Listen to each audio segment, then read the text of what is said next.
L'Afrique doit s'intégrer dans les réseaux internationaux de la littérature numérique. Pour y parvenir, il faut créer une émergence en Afrique d'un réseau de la littérature numérique et c'est ce qui justifie la tenue de cette rencontre. La conférence sur la littérature numérique, l'humanisme numérique et l'humanité numérique. Et les humanités numériques, en fait, c'est un champ disciplinaire qui se trouve au croisement des humanités, c'est-à-dire des sciences humaines et sociales, des arts et des lettres, avec le numérique.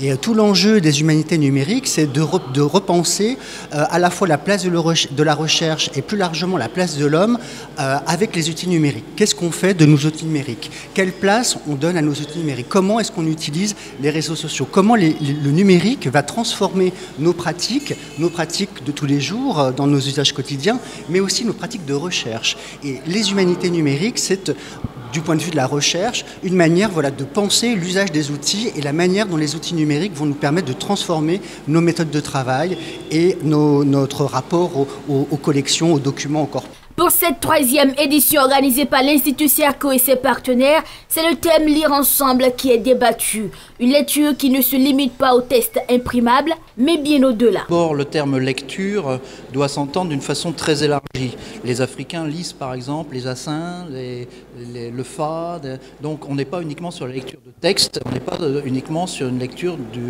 de type écrite. Donc il y a une lecture et une écriture particulière. La lecture s'entend avec l'écriture. On est aujourd'hui dans des modes d'écriture et des modes de lecture qui sont collaboratifs, participatifs et dans lesquels on passe assez rapidement de la lecture à l'écriture.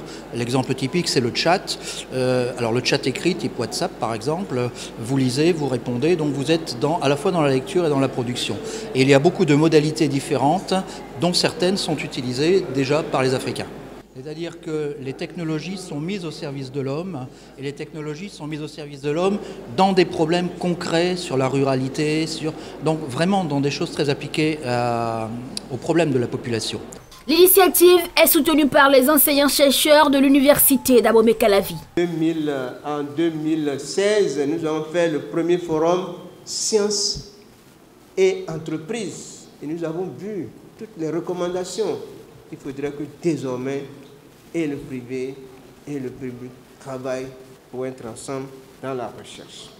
Plusieurs panels meublent ces travaux qui ont démarré jeudi et se sont poursuivis jusqu'au lendemain.